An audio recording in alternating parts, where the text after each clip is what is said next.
हाय, good afternoon. सास बहू और सेंसेक्स के आज के एपिसोड में आप सबका स्वागत है। आज मदद करने के लिए हमारे साथ होंगी इंदौर से अरिहंत कैपिटल मार्केट्स की कविता जैन। कविता, आपका स्वागत है। अच्छा, स्क्रीन पे पहले जरा रीच आउट करने के तमाम तरह के तरीके प्लीज दिखा दीजिएगा। तो WhatsApp number, toll free number या मेरा ट्विटर आईडी, उसके थ्रू रीच आउट करिएगा। कल के शो और आने वाले हफ्ते के शोज में कोशिश होगी हमारी टीम की आपकी ज्यादा से ज्यादा क्वेरीज को इंक्लूड करें।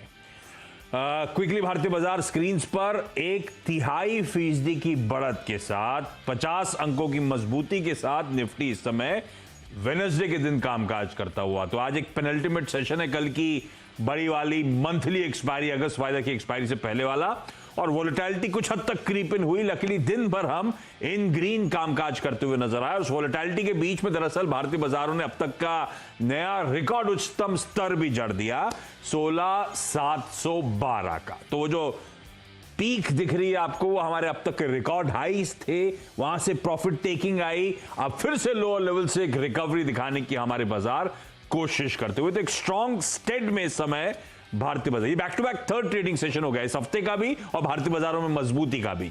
मंडे को हमने देखा था 40-50 पॉइंट का उछाल, कल का सेशन तो सबको याद होगा, 125 अंकों की मजबूती। उसके ऊपर आज ये फिर से फ्रेश 50 अंकों की बढ़त के साथ इस समय कामकाज। अच्छा, ग्लोबली भी इसी तरह की वोलेटिलिटी है। यूएस में अच्छे मोमेंटम के बाद डाउ फ्यूचर्स आज फ्लैट ओपनिंग इंडिकेशंस दे रहे हैं। एशिया में कुछ मार्केट्स इन ग्रीन है, कुछ मार्केट्स इन रेड ट्रेड कर रहे हैं। तो कुछ 2 दिनों के रिस्क ऑन ट्रेड्स के बाद आज मोटा मोटी वैसे अक्रॉस द ग्लोब एक कंसोलिडेशन का दिन, और कंसोलिडेशन के पीछे वजह हो सकती है थोड़ा सा वेट एंड वॉच मोड। वो Jackson Hole symposium lined up है यूएस में फ्राइडे को। वहां पे यूएस फेड चेयर जो है जेरोमी पॉवेल साहब, उनकी स्पीच लाइंड अप है। पिछले कुछ दिनों से जो वोलेटिलिटी आई ग्लोबल मार्केट्स में, वो फेड की टेपरिंग के डर से, यानी कि फेड जो बॉन्ड खरीद प्रोग्राम करता है, हर महीने के बॉन्ड्स खरीदता है, उस रकम में कमी मतलब लिक्विडिटी स्क्वीज आउट होगी, और इसीलिए वो फेड चेयर की स्पीच इंपॉर्टेंट है। अगर वो टेपरिंग रिलेटेड कुछ भी कहते हैं तो वो इंपॉर्टेंट होगा। उससे पहले अच्छे मूव्स के बाद एक कंसोलिडेशन, लेकिन हमारा मोमेंटम अच्छा। दिक्कत बस यही कि अच्छी तेजी के बाद निफ्टी बैंक थोड़ा सा कंसोलिडेशन में चला गया। 128% की दबाव के साथ इस समय कामकाज वहां पे होता हुआ। अच्छी बात, ब्रॉडर मार्केट्स अभी भी परफॉर्म कर रहे हैं। तो पिछले हफ्ते के पेन से मिड कैप स्मॉल कैप्स उभर रहे हैं। मार्केट ब्रेथ एक बार स्क्रीन पर आएगी, बढ़िया पॉजिटिव साइड पे आपको इस समय नजर आएगी। हाँ, लकीरें थोड़ी पास आ रही है, वो अलग कहानी, लेकिन अभी भी गेनर्स के फेवर में ये मार्केट ब्रेथ। अच्छा, आज इंदौर तो हुआ है कविता के साथ साथ जाना है पंचकुला, रतनगढ़ और जयपुर। सबको स्क्रीन पे दिखाइए जो जो जुड़ चुका है। डॉक्टर साहब, सबसे पहले जा रहा हूं पंचकुला, हरियाणा। टीना आपको आपकी स्क्रीन पे नजर आएंगी। टीना, कब से शेयर मार्केट्स में? Almost 1 year. Last year lockdown के बाद शुरुआत हुई? हाँ जी। और कैसे हुई, क्यों हुई मतलब? एक्चुअली मेरी मदर काफी सालों से करते थे, बट उन्होंने काफी सालों से बंद कर रखा था, तो उनको लगा कि मार्केट काफी नीचे है, तो अब दोबारा एंटर करने का टाइम है। तो उन्होंने मुझे थोड़ी थोड़ी टिप्स दी, तो मैंने उनके कारण स्टार्ट किया। तो मॉम ने टिप्स दी, तो मॉम जब नहीं भी थी मार्केट में एक्टिव, तो मतलब ट्रैक कर रही थी इक्विटी मार्केट्स को, ऐसा है क्या? हाँ जी, बिल्कुल। और फिर वो जो लिए होंगे वो तो अच्छा कमा के दे रहे होंगे, बिल्कुल सही टाइम पे लिया उन्होंने, दिलवाया उन्होंने। कुछ लिए थे, कुछ कमाया था प्रॉफिट, बट अभी जब कुछ हायर पे लिए और उसके बाद अब लॉस हो रहे हैं कुछ शेयर्स में, तो मुझे उनकी क्वेरीज लेनी है आपसे। तो टीना, अभी जो लिए वो अपने मन से लिए, अभी भी मॉम की एडवाइस से चल रहा है? नहीं, एक्चुअली मैं भसीन सर को फॉलो करती हूँ। हाँ। तो उनके एडवाइस से लिए थे, बंधन बैंक और आरबीएल बैंक। तो हाँ। मैंने 320 220 के टारगेट्स पे दोनों लिए थे, और उनका टारगेट था कि 300 हो जाएगा, 400 हो जाएगा। हाँ। बट अब काफी ज्यादा नीचे गिर गया है, तो क्या करना चाहिए वो पूछना। हाँ, बहुत लोग भसीन सर को बाकी टू द टी फॉलो करते हैं, लेकिन जब टू द टी फॉलो करते हैं तो भसीन सर ने स्टॉप लॉस ही बताए होंगे। टीना, वो नहीं लगाए थे? स्टॉप लॉस लगाए थे, बट उसके बाद लगा कि थोड़ी सी एवरेज नीचे और कर ली जाए। हाँ। कि इतनी नीचे आ गया, क्योंकि बैंकिंग चलेगा हाँ। ही चलेगा, बैंकिंग चलेगा ही चलेगा। हाँ। बट आरबीएल और बंधन बहुत ही ज्यादा नीचे चल रहे हैं। तो वो उसमें क्या होना चाहिए वो स्टॉप लॉस लगाया था, फिर घाटा बुक करने का मन नहीं करा, सोचा और खरीद लेते हैं, एवरेज कर लेते हैं, थोड़ा मामला वहां गड़बड़ा गया। और ये दोनों ही स्टॉक्स कविता जो बात कर रही है, आरबीएल सीरियस करेक्शन मोड में, बंधन अच्छे खासे करेक्टिव मोड में, दोनों रैंक अंडर परफॉर्मर्स हो चुके हैं। और दोनों कहने के लिए, पढ़ने के लिए बढ़िया कंपनीज, लेकिन इस समय अपनी अपनी इश्यूज हैं। आरबीएल बैंक मेरे ख्याल से वो एसेट क्वालिटी स्ट्रेस्ड है, स्लिपेजेस बढ़ रहे हैं, स्ट्रीट का कन्विक्शन जा रहा है और लगातार प्रेशर माउंट हो रहा है। पहले आरबीएल के बारे में बताएं मैम, इनकी बाइंग एवरेज करके भी 220 रुपए है, 160 पे आ गया ये। अच्छा टीना, आपका तो ये ट्रेडिंग बेट होगा भसीन सर के साथ? बिल्कुल जी, ये था कि इस महीना 2 महीने अब वो मैक्सिमम लॉन्ग टर्म रखना वाली था, बेट बट हो वो गई। लॉन्ग टर्म बन क्या करना है इसमें कविता, कोई होप मेरी बाइंग पे आएगा, लॉसेस मिनिमाइज होंगे या निकलूं? So Bandhan bank and RBL bank as you said, दोनों ही अगर चार्टिकली आप देखेंगे तो दोनों ही चार्ट्स पर काफी प्रेशर है। हाँ। और सिंस आपकी एवरेज आ रही है 220 पे और शॉर्ट टर्म ट्रेडिंग अगर आपका नजरिया था, तो आई डेफिनेटली से कि आप स्ट्रिक्ट स्टॉप लॉसेस यूज करें जब आप ट्रेडिंग एक्टिविटी में इन्वॉल्व हैं। अदरवाइज 220 का आपका फिलहाल एवरेज अगर दिखता है, पर चार्टिकली स्टॉक नेगेटिव ट्रेंड में है। मुझे लगता है यहाँ से फर्दर स्टॉक में और गिरावट आ सकती है। इन लेवल्स पर 143 के लेवल्स पर फिलहाल एक नियरेस्ट सपोर्ट दिखता है, अगर वो टूटता है तो इसमें गिरावट आ सकती है। मेरा आपको सजेशन ये होगा कि सेल ऑन राइज का स्ट्रैटेजी रखें। थोड़ी बढ़त अगर बैंक निफ्टी में जैसे ही कुछ मूवमेंट आएगा, आरबीएल में इसमें कुछ परफॉर्म करते हुए दिखे, उस बढ़त में स्टॉक से निकलें और कोशिश करें कुछ better stocks like state bank अगर पीएसयूज में जाना चाह रहे हैं, या क्वालिटी कंपनी एचडीएफसी में आप अपना पैसा कुछ शिफ्ट करें। तो एग्जिट। अच्छा, इस बीच पीवीआर के लिए खबर आ रही है, दिल्ली में पहला premium large screen format multiplex launch किया है। अरे अरसा हो गया मल्टीप्लेक्स। कविता, इंदौर में खुल गए क्या मल्टीप्लेक्सेस? या बिल्कुल है, लेकिन अभी सब बंद है सर। सब बंद है ना? नहीं, दिल्ली में खुले हैं, दिल्ली में नया लॉन्च हुआ है भाई, पता नहीं कितने लोग हिम्मत करेंगे जाने की। अब मूवीज भी नहीं आ रही, दिक्कत ये हो गई है। अच्छा टीना की बंधन बैंक का बारे में बता दिया आपने कि सिर्फ आरबीएल बताया अभी? आरबीएल बताया सर। सिमिलर फैशन में बंधन बैंक का भी chart setup exactly RBL bank और बंधन बैंक दोनों ही सेटअप सेम है। मेरा दोनों में ही आपको रिकमेंडेशन ये है कि आप बढ़त पर इन स्टॉक से अपनी पोजीशन खाली कर एचडीएफसी या स्टेट बैंक जैसे काउंटर में जाएं, अगर आपका नजरिया शॉर्ट टर्म ट्रेडिंग स्पेसिफिक है। हाँ, तो लूजिंग ट्रेड में एक तो एवरेज नहीं करना है, और एवरेज करने के बाद भी देखिए किस तरह से पिट रहा है, तो बेहतर होगा कि कभी तो लॉस बुक कर लेना चाहिए किसी चीजों में। अब इसमें डाउन ट्रेंड में है, पता नहीं कब तक चलता रहे, कितना नीचे जाए। सिर्फ ट्रेडिंग बेट के तौर पे लेना था तो इसमें वेट करने से अच्छा है कि दो बेहतर बैंक्स कविता हाईलाइट कर रही हैं, एचडीएफसी और एचडीएफसी बैंक और एसबीआई, उनके थ्रू ट्रेडिंग बेट्स प्ले करिए, वो ज्यादा स्ट्रेंथ दिखा रहे हैं चार्ट्स पर। टीना, एक क्वेरी और है, मैं उसके लिए बाद में आऊंगा। मैं जा रहा हूं रतनगढ़। शारदा देवी जी आपको आपकी स्क्रीन पे नजर आएंगी। शारदा जी, आपके आने से पहले मैं पढ़ रहा था रतनगढ़। रतनगढ़ ये चूरू डिस्ट्रिक्ट में है ना? जी हाँ सर। आप बोलो मैम, बोलो। हाँ सर, मैं चूरू जिला रतनगढ़ से हूँ। और कब से शेयर बाजार में हो शारदा मैम आप? मैं सर 2 साल से। और अपना खुद ही स्टॉक सिलेक्शन कर रहे हो आप? खुद ही ट्रेडिंग करते हो या लंबी अवधि के लिए स्टॉक ले रखे हैं? नहीं, मैंने लंबे समय तक ले रखे हैं। लंबे समय के लिए ले रखे हैं? हाँ जी। अच्छा, कई सारी क्वेरीज हैं। पहला स्टॉक कौन सा? टाटा पावर ले रखा है ऑलरेडी? हाँ जी, वो मैंने ले भी रखा है और लंबे मंथ के लिए लिया है। अभी 2 दिन पहले भी लिया है मैंने, और भी और खरीद लिए। तो अभी औसतन कितने स्टॉक हो चुके, कितनी खरीद, किस भाव पे खरीदी चल रही हमारी? जी सर, मैंने काफी समय तक ले लिया मैंने, लॉन्ग टर्म के लिए लिया। 31 की बाइंग है। 1000 शेयर लिए थे मैंने 31 या 32 में। अरे वाह! तो ये पिछले 31-31 तो मेरे ख्याल से पिछले साल जब वो लॉकडाउन का अनाउंसमेंट हुआ था, तब जब पिटाई हुई थी स्टॉक से, तब ये वहां पे आया था, मार्च अप्रैल में, तब लिया था क्या? हाँ जी, मैंने मई में लिया ये। अरे गजब! और रख लिया है, अभी लंबी अवधि के लिए रखना है।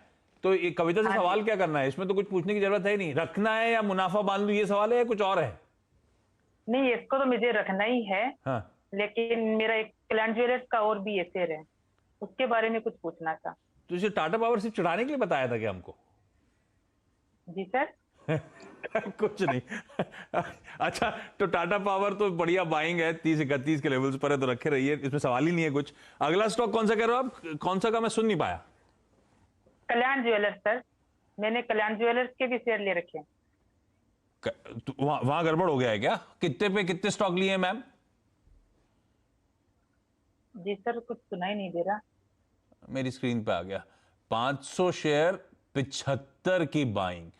अभी तक कल्याण ज्वेलर्स में क्या करें, ये मार्च की लिस्टिंग, मेरे ख्याल से इसका इशू प्राइस क्या था, 75 76 तो इशू प्राइस था शायद, मुझे याद नहीं पड़ता, 86 87 था इशू प्राइस। उस भाव को कभी देखा नहीं, बीच में कभी था चलने की शुरुआत हुई थी, लगा था अब रिकवर हो जाएगा, पर फिर वो सेल ऑफ आ गया कल्याण ज्वेलर में। क्या करना है? यस, सो मैम पहले तो आपको बहुत बहुत बधाई for your Tata power stock, बहुत अच्छी पोजीशनिंग है और स्टिल आप उसमें बने रहिएगा। एंड कल्याण ज्वेलर्स जहां तक देखें तो कल्याण ज्वेलर्स आईपीओ के समय भी रिकमेंडेशन काफी सारे ब्रोकर्स ने कहा था कि should not apply for this for listing in at least. अगर आप लॉन्ग टर्म के लिए भी लिए हैं, फिलहाल 63 का लेवल है और 75 के आसपास की आपका बाइंग दिखता है। मुझे लग रहा है अगर आप इस स्टॉक में बेहतर पोजीशन स्टॉक अगर इसी सेक्टर में जाना है तो आप टाइटन को लुक आफ्टर कर सकते हैं। फिलहाल आपकी 63 के लेवल्स पर है 56 के स्टॉप लॉस के साथ, क्योंकि रिस्क रिवॉर्ड यहाँ से जो चार्ट्स पे दिख रहा है, बहुत लंबा चार्ट होता नहीं है, बट साइडवेज मूव के हिसाब से 56 का एक स्टॉप लॉस मेंटेन करके होल्ड कीजिए। सेल ऑन राइज, लाइक ऊपर में अगर आपको 70 के लेवल्स के आसपास ही आता है तो वहां एक बार एग्जिट करें और बेहतर होगा कि अपनी पोजीशन को टाइटन जैसे काउंटर में आप शिफ्ट करें। कल्याण ज्वेलर मैडम लंबे समय के लिए लिया हुआ है एकदम?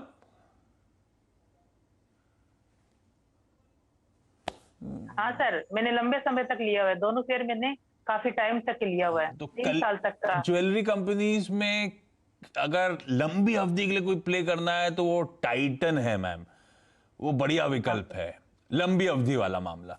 इस स्टॉक में अगर रखना ही है कल्याण ज्वेलर्स तो बिल्कुल ध्यान रखिएगा 56 के स्टॉप लॉस के साथ ही पोजीशंस को बनाए रखिएगा अपने पास। जब स्टॉप लॉस ट्रिगर हो तो एग्जिट कर लेंगे फिर होप खत्म होती है स्टॉक। अच्छा, ये रक्षाबंधन की तैयारी करी थी क्या आप? चूरू डिस्ट्रिक्ट में बहुत रक्षाबंधन बड़े पैमाने बनाया जाता है क्या? हाँ जी, राजस्थान में रक्षाबंधन। मुझे लग रहा था वो मेहंदी वेंदी, ये रक्षाबंधन की तैयारी थी क्या? वो भी थे और आज हमारे तो उसका व्रत भी है सर। अच्छा, काय का व्रत है ये आज? चौथ का ये जो चौथ का की चौथ। हाँ जी। ओके। अच्छा, मैं जयपुर जा रहा हूं, जयपुर से दिया खंडेलवाल स्क्रीन्स पर है। दिया से तो शायद मेरे ख्याल से मेरी मुलाकात हो गई, दिया को देख के याद आ रहा है। दिया आप पहले आ चुके हो? हाँ सर। हाँ दिया, क्विकली रिफ्रेश कर लूं, क्या करते हो आप? मैं 12th में हूँ अभी, स्टार्टिंग। तो पढ़ते पढ़ते, क्योंकि आप घर से पढ़ाई हो रही है इसीलिए स्टॉक मार्केट शुरू कर दिया या पहले से शौक था? नहीं, लास्ट ईयर स्टार्ट किया था डैड को देख के, तो इंटरेस्ट आया, फिर मैंने भी स्टार्ट कर लिया। डैड एक्टिव है पूरे स्टॉक मार्केट में? हाँ। और डैड की गाइडेंस के थ्रू ही चल रहा है या अब आप खुद भी अपना करते रहते हो? नहीं, मैं खुद ही अपने हिसाब से सेलेक्ट करती हूँ। तो डैड से डिस्कस करते हो कि नहीं करते अब? हाँ, कभी कभी हो जाता है, मतलब मोस्टली नहीं, खुद ही करती हूँ इंडिपेंडेंट। डैड पूछते नहीं है साल के एंड में कितना आया कितना गया? हाँ, वो तो पूछ लेते हैं कि जैसे आज कोई प्रॉफिट हुआ या लॉस किया या वैसे मंथ के एंड में। हाँ, फिर दोनों लोग कंपेयर करते हैं एक दूसरे का, किसका बेटर चल रहा है? हाँ, तब कभी कभी हो जाता है कि जैसे मैंने आज प्रॉफिट कमाया तो आपने लॉस किया, तो ऐसे कभी कभी। ये अच्छा डिस्कशन है डाइनिंग टेबल पे। कभी कभी खाना खाने का मूड खराब हो जाता होगा, इतना लॉस हो गया, कभी एक रोटी एक्स्ट्रा खाने का मन करता होगा।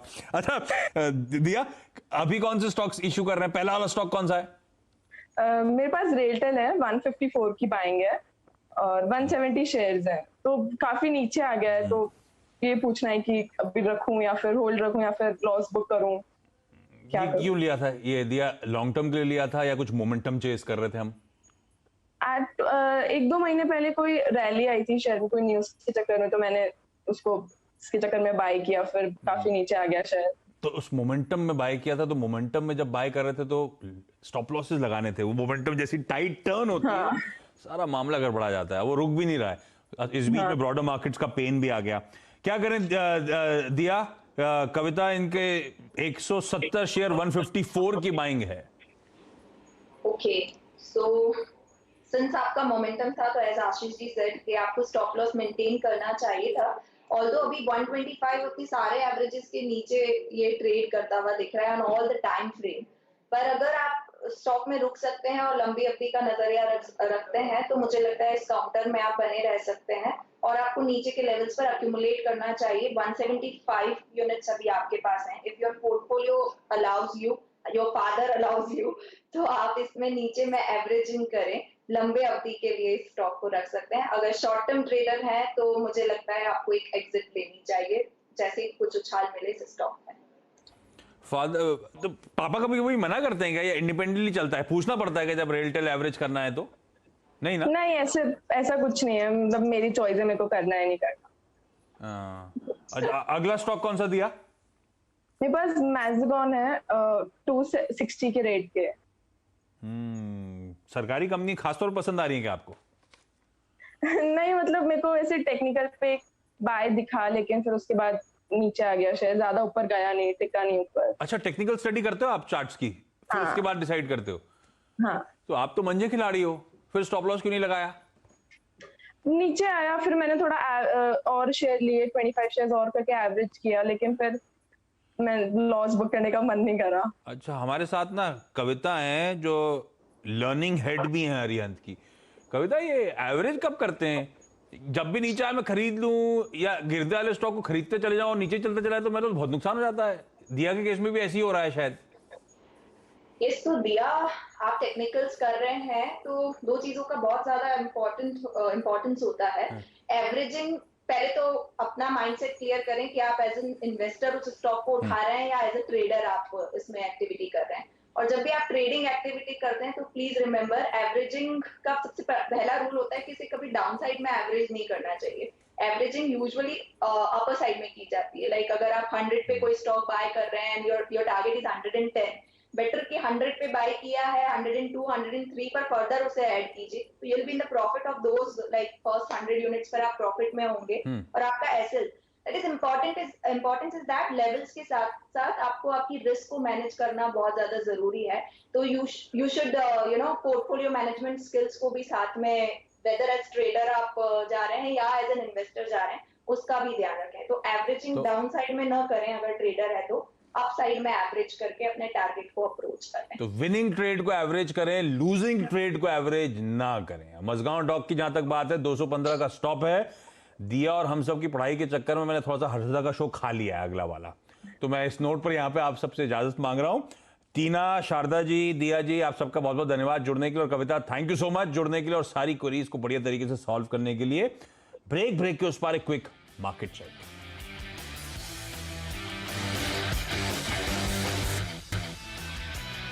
ब्रेक के बाद आपका स्वागत है। तो जिन लेवल्स पे लास्ट चेक लिया था उन्हीं लेवल्स के आसपास थोड़ा सा और कूल ऑफ हो रहा है भारतीय बाजार ऊपरी स्तरों से, लेकिन ब्रॉडर मार्केट्स में बढ़िया एक्शन, वो मोमेंटम इंटैक्ट है। ऐसे में ब्रॉडर मार्केट्स में क्या हो स्ट्रैटेजी, ब्रेक के उस पार मिड कैप मंथ में जाने की। नमस्कार।